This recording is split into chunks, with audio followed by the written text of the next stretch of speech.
तो राजधानी की इस घटना पर सीएम धामी ने सख्त संदेश भी दिया है। देवभूमि की शांति बिगाड़ने वालों को राहत नहीं मिलेगी। सीएम ने कहा कि जिहादी और हिंसक मानसिकता पर कड़ी कार्रवाई हो रही है। कानून को चुनौती देने वालों का बुरा हाल होगा। अपराधियों को किसी भी कीमत पर बख्शा नहीं जाएगा। भविष्य में ऐसी हरकत से पहले 1000 बार आरोपी सोचेंगे। उत्तराखंड की कानून व्यवस्था से खिलवाड़ नहीं चलेगा। शांति और सौहार्द बिगाड़ने की कोशिश पर सरकार सख्त है। उत्तराखंड के अंदर कोई भी कानून अपने हाथ में लेगा, अपराध करेगा, भाइयों बहनों, अब उत्तराखंड की ये व्यवस्था, यहाँ का प्रशासन पूरे व्यवस्था के तहत, कानूनों के तहत उसके खिलाफ सख्त से सख्त कार्रवाई करेगा। कठोर कार्रवाई हम करेंगे। देहरादून में भी इस प्रकार की घटना हुई है। हम सारे कानूनी पहलुओं का प्रशासन वहां पर अध्ययन कर रहा है और उसके बाद वहां भी सख्त कार्रवाई की जाएगी। किसी को छोड़ा नहीं जाएगा। जो भी अपराधी है वो अपराध करके बच नहीं पाएगा। ये हमने ऐसी व्यवस्था को सुनिश्चित करने का काम किया है।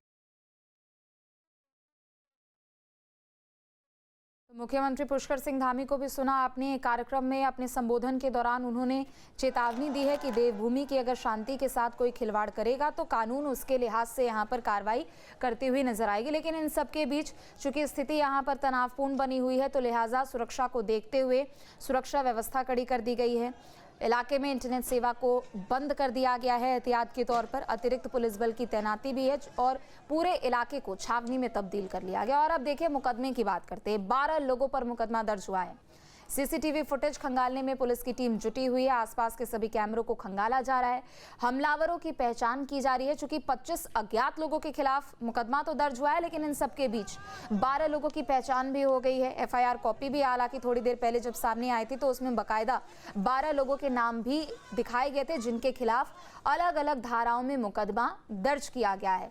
तो राजधानी देहरादून से ये बड़ी खबर आपको बता दें। विकासनगर के बैरागीवाला गांव का ये पूरा मामला है और कल देर शाम के बाद से हालात यहाँ पर, स्थिति यहाँ पर तनावपूर्ण नजर आ रही है। महज पानी का विवाद यहाँ पर बताया जा रहा है, लेकिन कुछ लोगों का कहना है कि पानी का विवाद नहीं था, उससे पहले भी पैसे को लेकर विवाद था और इसी वजह से ये मामला लगातार तूल पकड़ता गया और कल ऐसी स्थिति आ गई कि 10 से 12 लोगों ने एक साथ विनोद कश्यप और उसके परिवार पर हमला कर दिया। विनोद कश्यप की हालत ऐसी हो गई कि अस्पताल जब ले जाया गया तो मौत हो गई, जबकि विनोद कश्यप के परिवार के लोग गंभीर रूप से घायल भी बताए जा रहे हैं। उनको अस्पताल में भर्ती भी कराया जा रहा है। और इन सबके अलावा अगर बात करें कार्रवाई को लेकर तो पुलिस इलाके में तैनात यहां पर कर दी गई है, लेकिन आसपास के जितने भी सीसीटीवी कैमरे हैं उन सभी को खंगालने का काम किया जा रहा है। एक एक सबूत यहां पर जुटाने का काम किया जा रहा है। और जैसे ही आज प्रदर्शन हिंदू संगठनों की ओर से तेज कर दिया गया और स्थानीय लोगों की ओर से विरोध प्रदर्शन तेज किया गया, प्रशासन की भी ओर से कार्रवाई शुरू हो गई और बुलडोजर की कार्रवाई यहां पर देखने को मिली।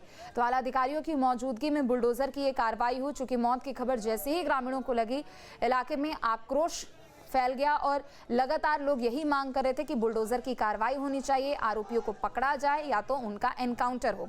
कल मृतक के पिता की भी ओर से यही बयान दिया गया था कि हम बुलडोजर की कार्रवाई की मांग यहां पर की गई थी और हमने देखा भी लगभग सुबह 11 बजे की अगर बात करें तो वहां पर बुलडोजर की कार्रवाई भी की गई। प्रशासन की टीम की मौजूदगी में घर को ढहाने का काम किया गया।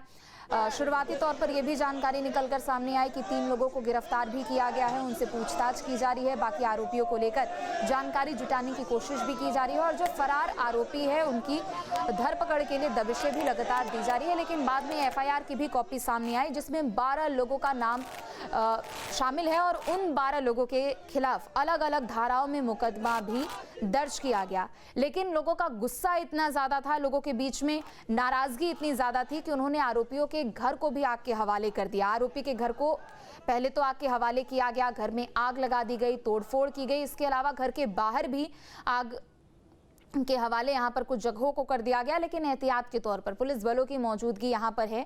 पूरे इलाके को सुबह से ही छावनी में तब्दील कर दिया गया है और किसी भी तरह की भविष्य में कोई और अप्रिय घटना ना हो, इसे देखते हुए चप्पे चप्पे पर पुलिस बल की तैनाती कर दी गई है। और सबसे बड़े कदम के बारे में अगर यहाँ पर बात की जाए एहतियात के तौर पर तो फिलहाल इलाके में इंटरनेट सेवा बंद कर दी गई है। तो जब तक स्थिति सामान्य नहीं होती है, मामले को शांत नहीं किया जाता है, आरोपियों की गिरफ्तारी जब तक नहीं होती है, तो एहतियात के तौर पर पर यहाँ पर इंटरनेट सेवा भी बंद की जा चुकी है। तो कुल 12 लोगों पर अभी तक अलग अलग धाराओं में मुकदमा दर्ज किया गया है और कल जब से ये घटना हुई उसके बाद से लगातार आला अधिकारियों की मौजूदगी भी है। जो स्थानीय विधायक है मुन्ना चौहान, वो भी कल से मौके पर लगातार बने हुए। क्या कुछ उन्होंने कहा ये भी आपको सुना देते हैं। क्षेत्र का विधायक होने के नाते, यहाँ के जनमानस का कस्टोडियन, इन खितों का कस्टोडियन होने के नाते और पार्टी के कार्यकर्ता होने के नाते भी हम पूरे के पूरे विधायक के रूप में भी और पार्टी के कार्यकर्ता के रूप में भी हम पीड़ित परिवार के साथ खड़े हैं। सरकार पीड़ित परिवार के साथ है और जो भी संभव होगा वो हर संभव मदद हम पीड़ित परिवार की करेंगे।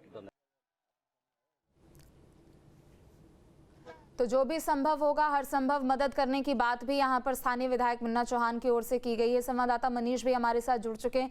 मनीष, देखिए लगभग 2 घंटा हो चुका है, बुलडोजर की कार्रवाई भी हमने देखी और फिलहाल अभी मौके पर क्या स्थिति बनी हुई है? चूंकि इंटरनेट सेवा को तो बंद कर दिया गया है, लेकिन जिन 12 लोगों के खिलाफ मुकदमा भी दर्ज हुआ है उसके बारे में भी जानकारी दीजिएगा।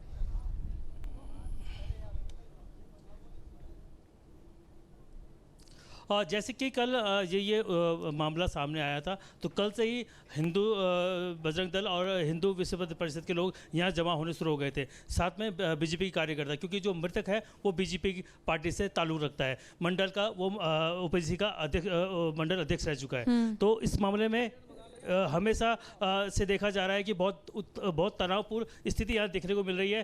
पूरा गांव एक छावनी की तरह तब्दील हो चुका है। पुलिस प्रशासन यहाँ लगा हुआ है। पुलिस प्रशासन कई बहुत थाने की जो पुलिस यहाँ मौजूद है और 2 बार लाठीचार्ज भी कर चुका है और ग्रामीण पथराव भी यहाँ पे निरंतर कर रहे हैं। उनका कहना था, आगजनी भी कर दी गई है। उनका ये कहना था कि पूरा का पूरा जो बुलडोजर एक्शन पूरा होना चाहिए। जबकि अगर हम बात करें सरकारी अमले की, तो इसके लिए पूरा एक देखा जा सकता है कि कैसे बुलडोजर चलाया जाए, क्योंकि बुलडोजर चलाने के लिए वहाँ की स्थिति, मकान की सजरा खजरा सब देखा जाता है। यूं ही किसी मकान को ध्वस्त नहीं किया जा सकता, बल्कि तब भी उन्होंने जो इनकी बाउंड्री है उसे पूरा तहस नहस कर दिया है। लेकिन ग्रामीणों ने सुबह ही इनके घरों में आग लगा दी थी। आप देख सकते हैं कि आगजनी पूरी घर में हो चुकी है, तोड़फोड़ पूरी घर में हो चुकी है। और हम देख पा रहे हैं कि पूरा आग से पूरा घर धुआं हो चुका है। यहाँ पुलिस प्रशासन इतना ज़्यादा था कि अभी तक पूरे ग्रामीण यहाँ पे आक्रोशित हो चुके थे। पथराव भी यहाँ शुरू हो चुका था। फिर पुलिस द्वारा थोड़ा बल प्रयोग किया गया, जिससे कि ग्रामीण अपने आप में काबू पाया और ग्रामीण यहाँ से भागे। और इसी बीच में जब यहाँ पे पुलिस प्रशासन जब लोगों को समझा रहे थे, उनसे सत्य प्रदर्शन कर रहे थे, तो कुछ लोगों ने उनके साथ भी भिड़ गए थे, जिससे ये देखा गया कि माहौल थोड़ा सा गर्मा गया था। आप देख सकते हैं पूरा का पूरा बाउंड्री वॉल और गेट तोड़ चुके हैं और यही 3-4 घरों में यहाँ पे ये कार्रवाई देखी जा सकती है।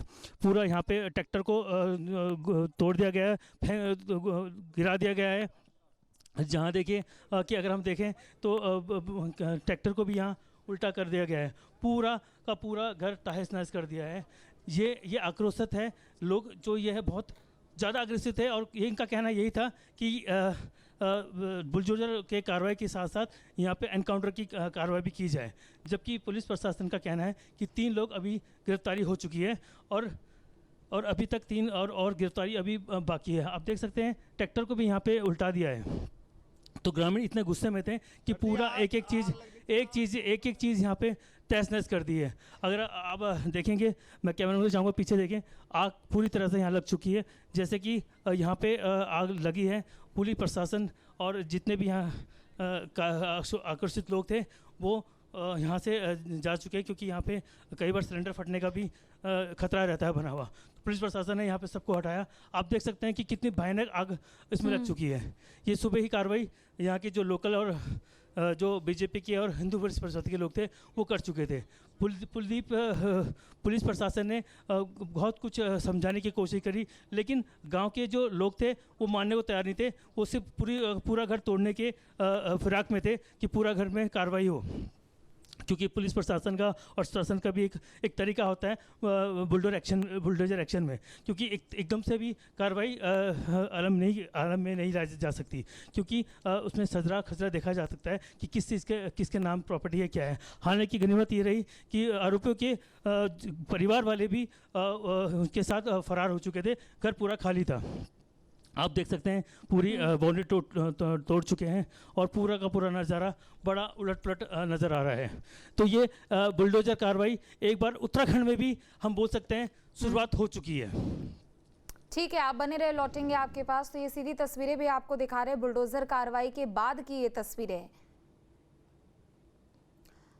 तो देहरादून में हुई घटनाओं को लेकर कार्रवाई लगातार की जा रही है। एक तरफ बुलडोजर की कार्रवाई तो दूसरी तरफ सीएम धामी ने भी इस पूरे मामले पर संज्ञान लिया है। क्या कुछ कहा है, सुनाते हैं। उत्तराखंड के अंदर कोई भी कानून अपने हाथ में लेगा, अपराध करेगा, भाइयों बहनों, अब उत्तराखंड की ये व्यवस्था, यहाँ का प्रशासन पूरे व्यवस्था के तहत, कानूनों के तहत उसके खिलाफ सख्त से सख्त कार्रवाई करेगा, कठोर कार्रवाई हम करेंगे। देहरादून में भी इस प्रकार की घटना हुई है। हम सारे कानूनी पहलुओं का प्रशासन वहां पर अध्ययन कर रहा है और उसके बाद वहां भी सख्त कार्रवाई की जाएगी। किसी को छोड़ा नहीं जाएगा। जो भी अपराधी है वो अपराध करके बच नहीं पाएगा। ये हमने ऐसी व्यवस्था को सुनिश्चित करने का काम किया है। तो कोई भी अपराधी हो उसको बख्शा नहीं जाएगा, कानून के तहत उसके खिलाफ कार्रवाई की जाएगी। बहरहाल बड़ी खबर आपको बता दें और तस्वीरें भी आपके सामने, चूंकि बुलडोजर कार्रवाई के बाद की ये तस्वीरें। हालांकि बुलडोजर कार्रवाई को भी लेकर कुछ लोगों की ओर से सवाल खड़े किए गए, लेकिन इन सब के बीच दो टूक ये साफ संदेश है कि अपराधी कोई भी होगा उसके खिलाफ कार्रवाई की जाएगी। चूंकि देवभूमि में अपराध के लिए कोई जगह नहीं। आपको बता दें कि एफआईआर कॉपी भी सामने आई जिसमें 12 लोगों के नाम का जिक्र किया गया है। इम्तियाज, रज़ाक, अमन, यूनुस, शहबाज, शराफत अली, आदिल, शमून, सलमान, जावेद, इंतजार, ये सभी आरोपी हैं। ये सभी 12 लोग हैं जिनके खिलाफ अलग अलग धाराओं के तहत मुकदमा दर्ज किया गया। मनीष हमारे साथ लगातार बने हुए हैं। मनीष, देखिए 12 लोगों के खिलाफ अलग अलग धाराओं में मुकदमा दर्ज हुआ है, लेकिन इन सबके बीच गिरफ्तारी को लेकर क्या कुछ कदम उठाए जा रहे हैं, तस्वीरें भी दिखाएगा और अगर स्थानीय लोग वहां पर होंगे तो उनसे बातचीत करके ये भी जानने की कोशिश कीजिएगा कि बुलडोजर कार्रवाई के बाद अब वो क्या चाहते हैं, क्या संतुष्ट हैं वो इस कार्रवाई से।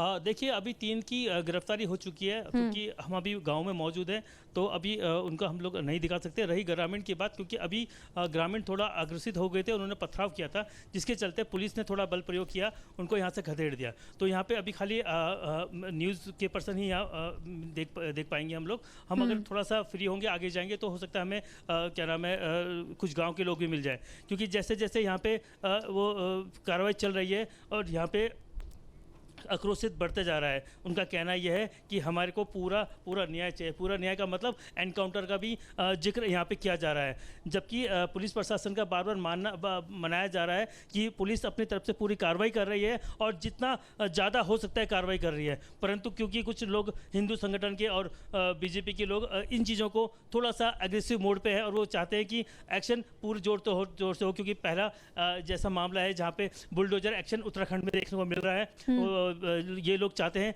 कि पूरा का पूरा एक्शन बुलडोजर के साथ साथ एनकाउंटर का भी यहाँ पे एक सीन वो चाह रहे हैं। और सुबह से जब यहाँ मौजूद है, सुबह से देख रहे हैं इतने आक्रोशित लोग हैं कि वो पूरा का पूरा मॉब एक साथ आता है और पहले घर को आगजनी देता है, उसके बाद घर में तोड़फोड़ करता है। उसके बाद जब बुलडोजर यहाँ के लोकल विधायक मुन्ना सिंह चौहान द्वारा जब यहाँ पे बुलडोजर मंगाया जाता है, पुलिस प्रशासन और पुलिस प्रशासन और जिला प्रशासन यहाँ मौजूद था। पूरी कार्रवाई करके बाद जैसे भी एक्शन लिया जाता है। वहीं अगर जैसे आप पीछे देख सकते हैं, आगजनी भी जब हो रही है तो पूरा मकान ना तोड़ के सिर्फ बाउंड्री का ही ध्वस्त किया गया है, क्योंकि पूरा मकान तोड़ने के लिए एक प्रोसेस होता है जिसमें देखा जाता है ज़मीन के कागज़ और सब चीज़ें, जो कि वो एक प्रोसेस होता है जब भी कभी ध्वस्तीकरण होता है। अब ये देखना ये होगा कि इस कार्रवाई से जो यहाँ के जो आक्रोशित लोग हैं, बजरंग दल वाले हो गए, हिंदू परिषद वाले हो गए या बीजेपी वाले, क्या वो संतुष्ट हुए, क्योंकि उनका ये कहना था कि अगर यहाँ पे नहीं कार्रवाई की तो एनएच वो जाम करेंगे, हरबरपुर या जो अपना सहसपुर के पास वो अपनी एनएच जाम करेंगे। अब देखना ये होगा कि उनकी कार्रवाई ये आगे क्या अंजाम देते, क्योंकि अभी यहाँ से सारी मौका यहाँ से हट चुकी है। बिल्कुल, चूंकि देखिए कल घटना के बाद से भी अगर देखा जाए तो देर शाम से भी नेशनल हाईवे को ब्लॉक किया गया था और काफ़ी हद तक जो यातायात है वो प्रभावित भी हुई थी। लेकिन चूंकि बुलडोजर एक्शन की बात हो रही थी और जैसा कि आपने भी बताया कि एक पूरी प्रक्रिया होती है बुलडोजर एक्शन के तहत, लेकिन चूंकि बाउंड्री वॉल को ही ध्वस्त किया गया है, लोग तो मांग कर रहे थे कि इनकाउंटर भी होना चाहिए। लेकिन जिन 3 लोगों को गिरफ्तार किया गया है, क्या उनसे पूछताछ में किसी बात का खुलासा हुआ कि आखिर ये विवाद शुरू कब हुआ था और कैसे हुआ था? पानी का विवाद था, पैसे का लेन देन था, क्या था?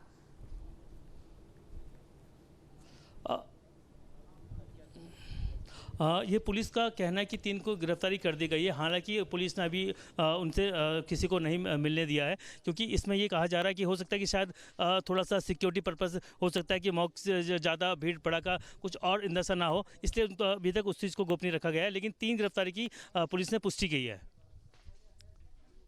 बिल्कुल, निश्चित तौर पर चूंकि देखिए अब तो बुलडोजर की कार्रवाई एक तरफ हो रही है, लेकिन दूसरी तरफ चूंकि स्थानीय विधायक भी लगातार वो मौके पर ही मौजूद है, पुलिस के आला अधिकारी भी मौके पर मौजूद है। आगे किस तरीके से ये कार्रवाई होने वाली है और क्या कुछ, चूंकि इंटरनेट सेवा भी अभी बंद कर दी गई है, तो लगभग कब तक ये सेवा बंद रहेगी और आगे किस तरीके से कार्रवाई होगी?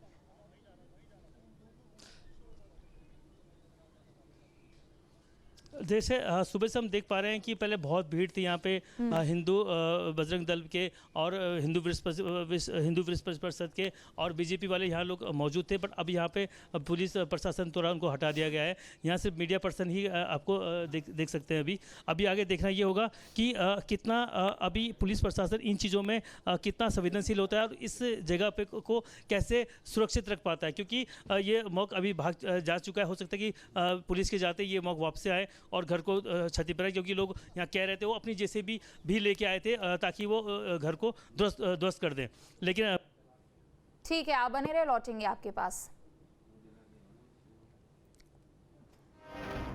और चलिए इसी बीच बड़ी खबर भी आपको बता दें, हिंदू युवक की हत्या के बाद लगातार एक्शन जारी है। हत्याकांड में 12 लोगों पर नामजद एफआईआर दर्ज की गई है। एफआईआर में इम्तियाज, रज्जाक, अमन, यूनुस, ये तमाम ऐसे नाम हैं जो कि एफआईआर में शामिल है। एफआईआर की कॉपी भी एक तरफ आपके सामने, चूंकि हत्या के बाद से तनावपूर्ण स्थिति बनी हुई है। 12 नामजद लोगों पर एफआईआर दर्ज हुई है, जबकि कई अज्ञात है जिनके खिलाफ भी एफआईआर दर्ज हुई है। तो इम्तियाज, रज्जाक, अमन, यूनुस, शहबाज, शराफत अली, मासूम, शमून, सलमान, जावेद और इंतजार, ये वो 12 नाम हैं जिनके खिलाफ एफआईआर दर्ज की गई है। बता दें कि अज्ञात लोगों के खिलाफ भी एफआईआर दर्ज की जा चुकी है। और हालांकि अभी जो हमारे संवाददाता के अनुसार जो ताज़ा अपडेट है वो यही है कि 3 लोगों को गिरफ्तार किया गया है और बाकियों की गिरफ्तारी के लिए टीमें लगातार दबिश दे रही है। इन सबके बीच अभी फिलहाल स्थिति सामान्य को करने की कोशिश की जा रही है।